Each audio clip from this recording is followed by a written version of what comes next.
യേശുവേ സ്തോത്രം, യേശുവേ നന്ദി. അഭിഷേകാഗ്നിയുടെ ശ്രോതാക്കൾക്ക് ദൈവത്തിൻ്റെ കൃപയും സമാധാനവും പരിശുദ്ധാത്മാവിൻ്റെ സഹവാസവും ഉണ്ടായിരിക്കട്ടെ.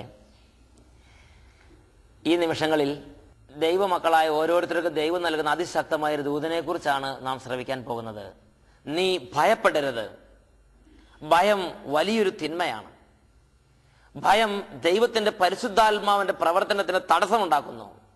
ദൈവത്തിൻ്റെ പരിശുദ്ധാത്മാവിൻ്റെ മഹത്വം വെളിപ്പെടാൻ ദൈവമക്കളിൽ തടസ്സമായി നിൽക്കുന്ന വളരെ പ്രധാനപ്പെട്ട ഒരു ശക്തിയാണ് ഭയം. അതുകൊണ്ട് ദൈവമക്കളോട് എപ്പോഴും ആവർത്തിച്ച് ആവശ്യപ്പെടുന്നൊരു കാര്യമുണ്ട്: നീ ഭയപ്പെടരുത്. പ്രിയപ്പെട്ട സഹോദരങ്ങളെ, കുറച്ച് നാളുകൾക്ക് മുമ്പ് കാസർഗോഡ് എന്നൊരു സഹോദരി ഈ ധ്യാനകേന്ദ്രത്തിൽ കുടുംബം ഒന്നിച്ച് ധ്യാനിക്കാൻ വന്നു. ആ സഹോദരി ഇവിടെ വന്ന് രണ്ടാമത്തെ ദിവസം അച്ഛനെ കാണാൻ വേണ്ടി അച്ഛൻ്റെ മുറിയിലേക്ക് വന്നു.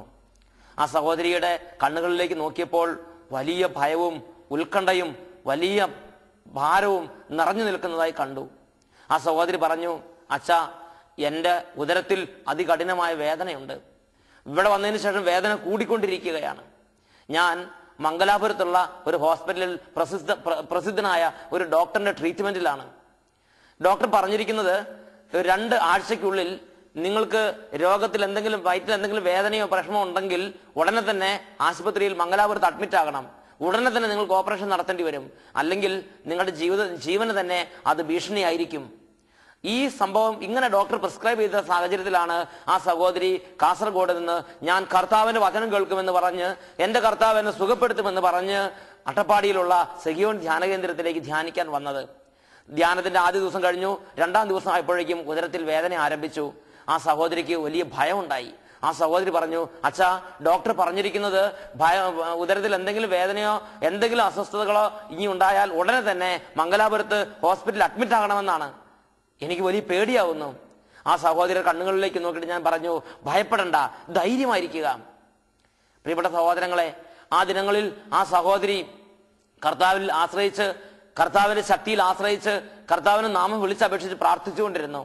ആ സഹോദരിയിൽ നിന്ന് ദൈവത്തിന്റെ പരിശുദ്ധാത്മാവ് ഭയം എടുത്തു മാറ്റി, ഭയവും ഉത്കണ്ഠയും എടുത്തു മാറ്റി.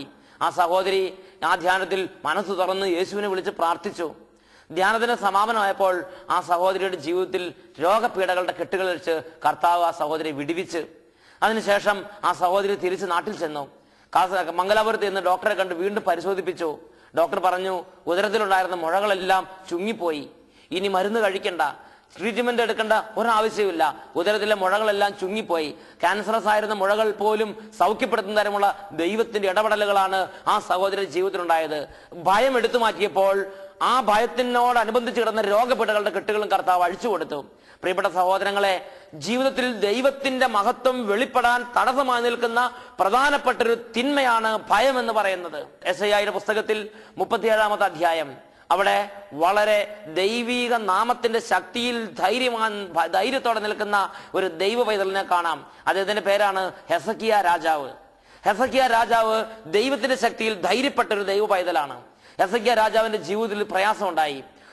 അന്നത്തെ ലോക സാമ്രാജ്യ ശക്തിയായിരുന്ന അസീറിയൻ സാമ്രാജ്യത്തിന്റെ അധിപൻ സെന്നാകെരീബ് ചക്രവർത്തി ലക്ഷക്കണക്കിന് സൈന്യവുമായി ഹെസക്കിയ രാജാവിനും രാജ്യത്തിനുമെതിരെ ഉപരോധം ഏർപ്പെടുത്തി അതിനെ കീഴ്പ്പെടുത്താൻ വേണ്ടി കോപ്പുകൂട്ടി സന്നാഹമൊരുക്കി വന്നു. അങ്ങനെ മാസങ്ങളോളം വർഷങ്ങളോളം നീണ്ടുനിന്ന ഉപരോധത്തിൽ ഈ രാജ്യം വളരെ ഞെരുങ്ങി. അപ്പോഴും ഹെസക്കിയ ജനങ്ങളോട് പറഞ്ഞു, ജനങ്ങളെ ധൈര്യമായിരിക്കുവിൻ, നിങ്ങളുടെ ദൈവം നിങ്ങളെ രക്ഷിക്കും. ജനങ്ങളെ ധൈര്യമായിരിക്കുവിൻ, നിങ്ങളുടെ ദൈവം നിങ്ങളെ രക്ഷിക്കും.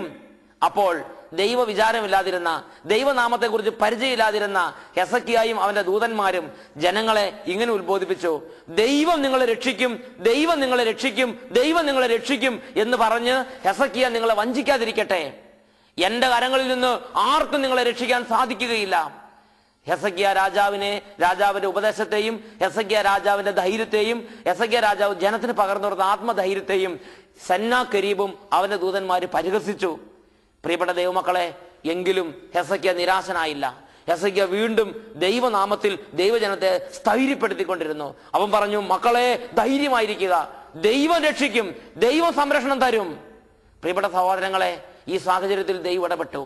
സെന്നാകരീബിന്റെ അഹന്ത കൊടിമുടിയിലെത്തിയപ്പോൾ സെന്നാകരീബിന്റെ അഹന്ത വർദ്ധിച്ച് സെന്നാകരീബിന്റെ അഹങ്കാരത്തിന്റെ മൂർധന്യത്തിലെത്തിയപ്പോൾ ദൈവം ഇടപെട്ടു. ആ രാത്രി ദൈവത്തിന്റെ ദൂതൻ സെന്നാകരീബിന്റെ പാളയത്തിലേക്ക് ഇറങ്ങി 1,85,000 പട്ടാളക്കാരെ ഒറ്റ രാത്രി കൊണ്ട് ദൈവത്തിന്റെ ദൂതൻ വധിച്ച് നിലത്തിട്ടു. പ്രിയപ്പെട്ട സഹോദരങ്ങളെ, യെശയ്യായുടെ പുസ്തകത്തിൽ 37-ാം അധ്യായത്തിൽ 36 മുതലുള്ള വാക്യങ്ങൾ നമുക്ക് കാണാൻ സാധിക്കും. കർത്താവിന്റെ ദൂതൻ അസീറിയക്കാരുടെ പാളയത്തിൽ കടന്ന് 1,85,000 പട്ടാളക്കാരെ വധിച്ചു. അതിരാവിലെ ഉണർന്നപ്പോൾ അവരെല്ലാം മരിച്ചു കിടക്കുന്നത് കണ്ടു. അപ്പോൾ അസീറിയ രാജാവ് സ്വന്തം നാട്ടിലേക്ക് മടങ്ങി. അവന്റെ അഹന്തയ്ക്ക് അറുതി വന്നു. യെസക്കിയേലിന്റെ പുസ്തകത്തിൽ 7:24 പഠിപ്പിക്കുന്നു, ഞാൻ അഹങ്കാരികളുടെ അഹന്തയ്ക്ക് അറുതി വരുത്തും. യെശയ്യാ 35-ാം അധ്യായത്തിൽ 4-ാം വാക്യത്തിൽ പഠിപ്പിക്കുന്നു, ഭയപ്പെട്ടിരിക്കുന്നവരോട് പറയുവിൻ, ഭയപ്പെടണ്ട, ധൈര്യമായിരിക്കുവിൻ. ഇതാ നിങ്ങളുടെ ദൈവം പ്രതികാരം ചെയ്യാൻ വരുന്നു. ദൈവത്തിന്റെ പ്രതിഫലവുമായി വന്ന് അവിടുന്ന് നിങ്ങളെ രക്ഷിക്കും. ദൈവത്തിന്റെ പ്രതിഫലവുമായി വന്ന് അവിടുന്ന് നിങ്ങളെ രക്ഷിക്കും. യെശയ്യാ 35:4 ദൈവം ദൈവമക്കൾക്ക് നൽകുന്ന അതിശക്തമായ ഉറപ്പാണിത്. പ്രിയപ്പെട്ട സഹോദരങ്ങളെ, 109-ാം സങ്കീർത്തനത്തിൽ 31-ാം തിരുലിഖിതം വചനം പഠിപ്പിക്കുന്നു, മരണത്തിന് വിധിക്കപ്പെട്ട അഗതിയുടെ വലതുവശത്ത് അവന്റെ ജീവനെ രക്ഷിക്കാൻ ഞാനുണ്ട്. പ്രിയപ്പെട്ട സഹോദരങ്ങളെ, ഈ ദൈവം ആ രാത്രി അസീറിയൻ പാളയത്തിലേക്ക് ഇറങ്ങി. യെസയ്യായ്ക്കും അവന്റെ രാജ്യത്തിനും സംരക്ഷണം കൊടുക്കാൻ ശക്തന്മാരുടെ അഹന്തയ്ക്ക് അറുതി വരുത്തുന്ന ദൈവം ആ രാത്രി സെന്നാകരീബിന്റെ പാളയത്തിലേക്ക് ഇറങ്ങി 1,85,000 പട്ടാളക്കാരെ ദൂതൻ വധിച്ചു. പിറ്റേ ദിവസം അസീറിയൻ ചക്രവർത്തിയായിരുന്ന സെന്നാകരീബ് രാജാവ് തലകുനിച്ച് കുമ്പിട്ട് നിശബ്ദനായി അപമാനിതനായി സ്വരാജ്യത്തേക്ക് മടങ്ങിപ്പോയി. അവൻ സ്വന്തം രാജ്യമായ അസീറിയയിൽ ചെന്നു. സ്വന്തം തലസ്ഥാനമായ നിനവേലേക്ക് പോയി. നിനവയിൽ സ്വന്തം ക്ഷേത്രത്തിൽ തന്റെ ദേവനായ നിസ്രോക്കിന്റെ ക്ഷേത്രത്തിൽ ആരാധന നടത്തുമ്പോൾ അവന്റെ പുത്രന്മാരായ അദ്രാമലേക്ക്, ഷരേസർ എന്നിവർ ചേർന്ന് വാളുകൊണ്ട് അവനെ കുത്തിപ്പിളർന്നു. അങ്ങനെ അവന്റെ അന്ത്യശ്വാസം വലിച്ചു. പ്രിയപ്പെട്ട ദൈവമക്കളെ, ദൈവത്തിൽ ധൈര്യപ്പെടുന്ന ഹെസക്കിയ, ദൈവത്തിന്റെ ശക്തിയിൽ ധൈര്യപ്പെടുന്ന യൂദയ രാജ്യം, അത് ലോകദൃഷ്ടിയിൽ നിസ്സാരമായിരുന്നിരിക്കാം, അത് ലോകദൃഷ്ടിയിൽ ദുർബലമായിരുന്നിരിക്കാം. എങ്കിലും അവർ ബലമുള്ള ഒരു നാമത്തിൽ ധൈര്യപ്പെട്ട് നിന്നു. അവർ ബലമുള്ള ദൈവത്തിൽ ധൈര്യപ്പെട്ട് നിന്നു. അതിനാൽ ബലമുള്ള ദൈവം അവരെ ശക്തിപ്പെടുത്തുകയും അവരെ വിടുവിക്കുകയും ചെയ്തു. പ്രിയപ്പെട്ട സഹോദരങ്ങളെ, ദൈവത്തിന്റെ പ്രതിഫലവുമായി വന്ന് ദൈവം അവരെ രക്ഷിച്ചു. കർത്താവ് പറഞ്ഞു, ഭയപ്പെട്ടിരിക്കുന്നവരോട് പറയുവിൻ, ഭയപ്പെടണ്ട, ധൈര്യമായിരിക്കുവിൻ. ഭയപ്പെടണ്ട, ധൈര്യമായിരിക്കുവിൻ. ദൈവം തന്റെ വാക്ക് പ്രകാരം, തന്റെ വാഗ്ദത്ത പ്രകാരം അവരെ രക്ഷിച്ചു. എന്റെയും നിങ്ങളുടെയും ഭയം, ദൈവത്തിന്റെ ശക്തി, ദൈവത്തിന്റെ മഹത്വം എനിക്കും നിങ്ങൾക്കും വേണ്ടി വെളിപ്പെടാനുള്ള തടസ്സമാണ്. ഭയപ്പെടുന്നവർക്ക് ദൈവത്തിന്റെ ശക്തിയും ദൈവത്തിന്റെ മഹത്വവും വെളിപ്പെട്ട് അത്ഭുതങ്ങൾ കാണാൻ സാധിക്കുകയില്ല.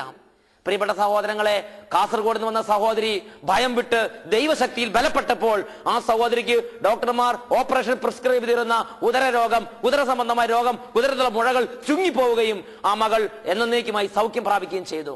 പ്രിയപ്പെട്ട സഹോദരങ്ങളെ, അതുകൊണ്ട് ദൈവത്തിന്റെ വചനം ദൈവമക്കളെ പഠിപ്പിക്കുന്ന വളരെ പ്രധാനപ്പെട്ട ഒരു പ്രബോധനം എങ്ങനെയാണ്?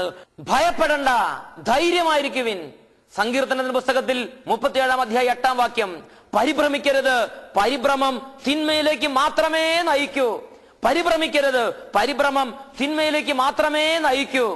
പ്രിയപ്പെട്ട സഹോദരങ്ങളെ, മനുഷ്യനെ ഭയപ്പെടുന്നത് ഒരു കെണിയാണ്. സുഭാഷിതങ്ങൾ 29-ാം അധ്യായത്തിൽ 25-ാം വാക്യത്തിൽ ദൈവത്തിന്റെ മക്കളെ ദൈവത്തിന്റെ പരിശുദ്ധാത്മാവ് പഠിപ്പിക്കുകയാണ്. മനുഷ്യനെ ഭയപ്പെടുന്നത് കെണിയാണ്. മനുഷ്യനെ ഭയപ്പെടരുത്, ശത്രുവിനെ ഭയപ്പെടരുത്, എതിരാളിയെ ഭയപ്പെടരുത്, മനഃപൂർവ്വം സംഘം ചേരുന്നവരെ ഭയപ്പെടരുത്. നിങ്ങൾക്കെതിരെ കുനിഷ്ഠ ആലോചിക്കുകയും നിങ്ങൾക്കെതിരെ കെണികൾ ഒരുക്കുകയും ഗൂഢതന്ത്രങ്ങൾ മെനയുകയും ചെയ്യുന്ന ദുഷ്ട സംഘങ്ങളെ, ദൈവമക്കളെ, നിങ്ങൾ മനസ്സുകൊണ്ട് ഭയപ്പെടരുത്.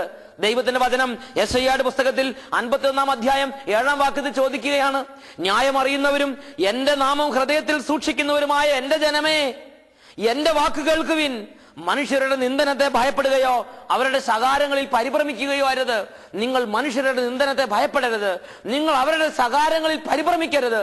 ദൈവത്തിന്റെ വചനം ദൈവമക്കൾക്ക് നിർദ്ദേശം നൽകുകയാണ്. യെശയ്യായുടെ പുസ്തകത്തിൽ 51-ാം അധ്യായത്തിൽ 12-13 വാക്കുകളിൽ ദൈവത്തിന്റെ പരിശുദ്ധാത്മ പഠിപ്പിക്കുകയാണ്, ഞാൻ തന്നെ നിന്നെ ആശ്വസിപ്പിക്കും, ഞാൻ തന്നെ നിന്നെ ആശ്വസിപ്പിക്കും, ഞാൻ തന്നെ നിന്നെ ആശ്വസിപ്പിക്കും. മനുഷ്യന്റെ സന്തതിയെയും തൃണസദൃശനായ മനുഷ്യനെയും നീ എന്തിനു ഭയപ്പെടണം? ഭൂമിക്ക് അടിസ്ഥാനമിടുകയും ആകാശത്തെ വിരിക്കുകയും ചെയ്ത നിന്റെ സ്രഷ്ടാവായ ദൈവത്തെ നീ മറന്നു കളഞ്ഞോ? നിന്നെ നശിപ്പിക്കാൻ വരുന്ന പീഡകന്റെ ക്രോധത്തെ നീ നിരന്തരം ഭയപ്പെടുന്ന എന്തിന്? പ്രിയപ്പെട്ട ദൈവമക്കളെ, മനുഷ്യനെ ഭയപ്പെടുന്നത് ഒരു കെണിയാണ്.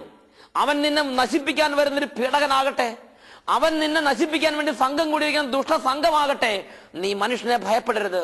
നിന്റെ സൃഷ്ടാവിനെ മറക്കാതെ നിന്റെ സൃഷ്ടാവിൽ നീ ബലപ്പെട്ടാൽ നിനക്കെതിരെ വരുന്നവരെ ദുർബലപ്പെടുത്താൻ നിന്റെ സൃഷ്ടാവായ ദൈവത്തിന് കഴിയും.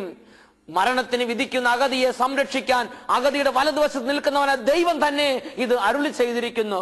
വചനത്തിൽ ദൈവമക്കളോട് പഠിപ്പിക്കുകയാണ്, മനുഷ്യനെ ഭയപ്പെടുന്നത് ഒരു കെണിയാണ്.